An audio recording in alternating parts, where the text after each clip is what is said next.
14 नवंबर 2024 को पाकिस्तान ऑस्ट्रेलिया के खिलाफ ओडीआई सीरीज का डिसाइडर मैच खेलता है, जिसकी लाइनअप कुछ ये थी। जिसके बाद अगर एक माह आगे चले जाएं तो 22 दिसंबर 2024 को खेला गया साउथ अफ्रीका के खिलाफ थर्ड और फाइनल ओडीआई मैच की टीम कुछ ऐसी दिख रही थी। यानी कहने का मतलब ये है कि अगर आप यहाँ गौर करो तो इन दो लाइनअप्स में आप एक चीज कॉमन जरूर देखोगे, और वो ये कि आपको टीम काफी सेटल नजर आएगी। हमारे पास फुल टाइम ओपनर्स थे, टॉप ऑर्डर सेट था, मिडल ऑर्डर ठीक लग रहा था, फिनिशर के रोल में हम इरफान खान न्याजी में वो स्पार्क देख चुके थे। जिसके बाद बॉलिंग में भी हमारे वो 3 पेसर्स तो मौजूद ही थे, और साथ ही मिस्ट्री स्पिनर के साथ साथ एक लेफ्ट आर्म चाइना मैन भी मौजूद था, जिस यंगस्टर ने उन 2 टूर्स में परफॉर्म करके अपने ब्राइट फ्यूचर की राह बना ली थी। यानी कुल मिलाकर टीम बिल्कुल कंप्लीट थी हर एस्पेक्ट से, और ऊपर से थी भी ऐसी फॉर्म में कि पहले ऑस्ट्रेलिया को उनके होम ग्राउंड पर और फिर साउथ अफ्रीका को तो उनकी ही होम सोइल पर वाइट वॉश करती है। यानी बज़ाहिर तो ऐसा लग रहा था कि हमने अपनी सारी प्रॉब्लम्स का सलूशन निकाल लिया है, टीम काफी बैलेंस्ड है, तो वो ब्लंडर जो हम हर बार किसी आईसीसी टूर्नामेंट से पहले हमेशा ही करते हैं, शायद इस बार उस सबसे बच जाएं। लेकिन ये पाकिस्तान क्रिकेट है, यहाँ कुछ भी प्रेडिक्ट नहीं किया जा सकता। ये वो टीम है जो अपने ऊपर खुद ही मुश्किलात नाजिल करती है, और ये मुश्किल नाजिल हुई जब 31 जनवरी 2025 को चैंपियंस ट्रॉफी के लिए स्क्वाड अनाउंस किया गया। मोहम्मद रिजवान कौमी टीम की क़यादत करेंगे। टीम में फ़खर जमान, खुशदिल शाह, सऊद शकील और फ़हीम अशरफ की वापसी हुई है। साल की शुरुआत भले ही डिजास्टर्स रही पाकिस्तान के लिए, मजाक उड़ा और बहुत सा क्रिटिसिज्म भी झेलना पड़ा, लेकिन कामयाब तो वही होता है जो अपनी गलतियों से सीखे। साल के खत्म होते होते सेक फिक्रे पर अमल होता दिख रहा था, हम अपनी गलतियों से सीख रहे थे। पहले इंग्लैंड के अगेंस्ट टेस्ट सीरीज में वो जो होम सोइल पर विन को लेकर ड्रॉट चल रहा था उसे खत्म किया, फिर ऑस्ट्रेलिया को एंड देन साउथ अफ्रीका को उनके ही होम ग्राउंड पर हरा कर ऐसा लग रहा था कि टीम फिर से ऑन ट्रैक आना शुरू हो गई है। नई मैनेजमेंट का असर हो गया, आकिब जावेद की तारीफ होने लगी। इन रिसेंट परफॉर्मेंसेस को लेकर हम पाकिस्तानी भी बड़े खुश थे, और होते भी क्यों ना। नजरें जो चैंपियंस ट्रॉफी पर थीं कि इस टूर्नामेंट के लिए फाइनली एक अच्छा कॉम्बिनेशन तो सेट कर पाए हम। लेकिन फिर डेट आती है 3 जनवरी 2025 की। साउथ अफ्रीका के अगेंस्ट खेले गए सेकंड टेस्ट मैच के पहले दिन में साइम अयूब अनफॉर्चुनेटली इंजर्ड हो जाते हैं। इंजरी सीरियस थी तो आइडिया हो चुका था कि वो चैंपियंस ट्रॉफी के स्क्वाड का पार्ट नहीं बनेंगे, और जब स्क्वाड अनाउंस हुआ तो वो एज एक्सपेक्टेड स्क्वाड में नहीं थे। लेकिन 31 जनवरी को जो स्क्वाड अनाउंस किया गया तो सिलेक्शन के इस म्यार ने इस मैनेजमेंट को भी एक्सपोज करके रख दिया। हम सीख नहीं रहे थे, बल्कि मैनेजमेंट के पास कोई लॉन्ग टर्म प्लानिंग थी ही नहीं। हम सिर्फ डिपेंडेंट थे एक प्लेयर पर। अनफॉर्चुनेटली वो इंजर्ड हुआ तो हमारे पास कोई आंसर ही नहीं था। इसी अफरा तफरी में 1.5 साल से गायब फिर फखर जमान को सीन में लाया जाता है, और वो साइम को रिप्लेस करते हैं। अब अगर वो टीम में आए थे तो उनके साथ भी तो हमें एक फुल टाइम ओपनर चाहिए था, लेकिन इस सिंपल से हल के बजाय उसकी जगह हमने पूरे बैटिंग ऑर्डर को बिगाड़ना इसका सोल्यूशन समझा। नहीं आता हम कभी ऑप्शंस को एक्सप्लोर क्यों नहीं करते। सिर्फ साइम अयूब भी तो इंजर्ड हुआ था, हमारे पास 3 बैकअप फुल टाइम ओपनर्स मौजूद थे।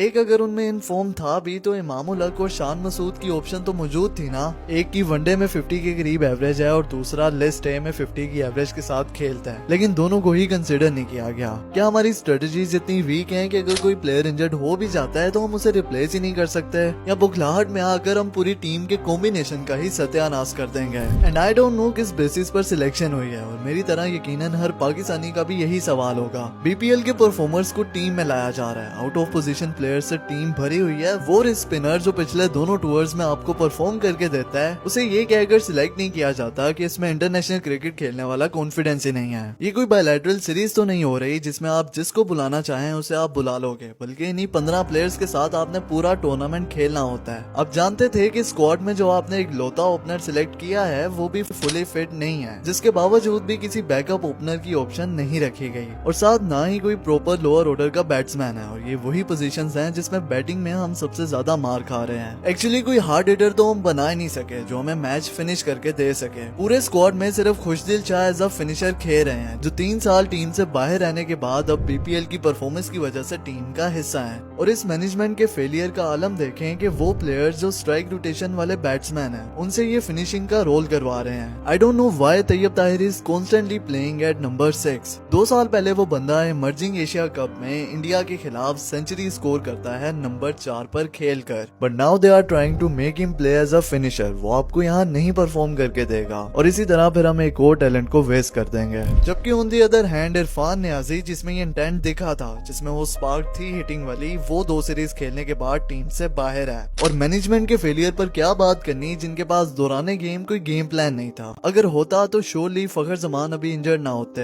हमें प्लेयर्स यूज किया सेव तक करने नहीं आते, या तो वो आखिरी के 10 या 15 ओवर्स में आते, या अगर साइड स्ट्रेन का प्रॉब्लम ज्यादा था तो उन्हें बैटिंग के लिए ही ना भेजा जाता ताकि टीम का मेन प्लेयर बाकी के मैचेस के लिए फिट रह सकता। वेल इस वजह से जो हमारे मेन प्लेयर क्रीज पर खड़े थे उनकी बैटिंग में भी मसला आया, स्ट्राइक रोटेशन नहीं हो पाई जिसकी वजह से हमारा मेन प्लेयर अपनी नेचुरल गेम नहीं खेल पाता। लेकिन सवाल ये है कि कब तक बाबर आजम को उसकी नेचुरल गेम का बहाना करके बचाया जाता रहेगा। जब 8-9 साल से आप टीम में खेल रहे हो और आपका ये छठा आईसीसी टूर्नामेंट है, तो तब भी आप टीम की रिक्वायरमेंट के मुताबिक आउट ऑफ द बॉक्स आकर नहीं खेलोगे तो कब खेलोगे? अपने कंफर्ट जोन से बाहर आकर आपको खेलना पड़ेगा। आप में टीम को फ्रंट से लीड करने के गट्स होने चाहिए जो आप में नहीं है। जब टीम मुश्किल में पड़ी हुई थी तो 70 के स्ट्राइक रेट से खेली गई 50 का क्या करना? अगर सलमान अली आगा उसी मुश्किल पिच पर आकर स्कोर चला सकता है तो हमारे सीनियर मोस्ट प्लेयर में वो इंटेंट क्यों नहीं है? वेल मैच में जो गलतियां हुई अगर उन्हें डिस्कस किया जाए तो that's not a time now. I just want to keep this video an overview discussing current scenario of our team. और बॉलर्स की क्या बात की जाए, हमारे पिछले 3 साल से जो प्रीमियम फास्ट बॉलर्स हैं उन्हें ये फॉर्मेट खेलना ही नहीं आता। ऐसा नहीं है कि वो कोशिश नहीं कर रहे थे, they were all trying their best. Variations का इस्तेमाल हो रहा था, बॉल आगे भी जा रही थी, बॉल पीछे भी हो रही थी, लेकिन वो लेंथ को हिट नहीं कर रही थी। अगर लेंथ हिट भी करते थे तो बॉल डाउन द लेग जाती थी जिसे सिर्फ फ्लिक किया जाता है और बॉल बाउंड्री लाइन के बाहर जाती है। T20s में तो वेरिएशंस के साथ 4 ओवर्स तो किसी तरह गुजार लिए जाते हैं, लेकिन ODIs में ऐसा नहीं होता। You have to continuously hit their length, you have to continuously trouble the batsman. लेकिन हमारे बॉलर्स को इसकी प्रैक्टिस ही नहीं है। अब ट्राई नेशन सीरीज के मैचेस देख लें या फिर चैंपियंस ट्रॉफी वाला मैच देख लें, बॉलर्स को नहीं पता था कि बॉल डालनी कहाँ है। इसी वजह से आखिरी 10 ओवर्स में आकर हमारे बॉलर्स के हाथ पांव फूल जाते हैं। हमें थोड़ी हर बार 120-20 रन पड़ते हैं आखिरी की 60 गेंदों पर। जब कोई बॉलर 5-6 साल से टीम के साथ होता है उसे खुद भी अवेयरनेस हो जाती है कि मैंने इस टाइम पर ये बॉल डालनी है। ये चीजें कैप्टन या कोई और आकर आपको नहीं बताता। You should be that mature at least.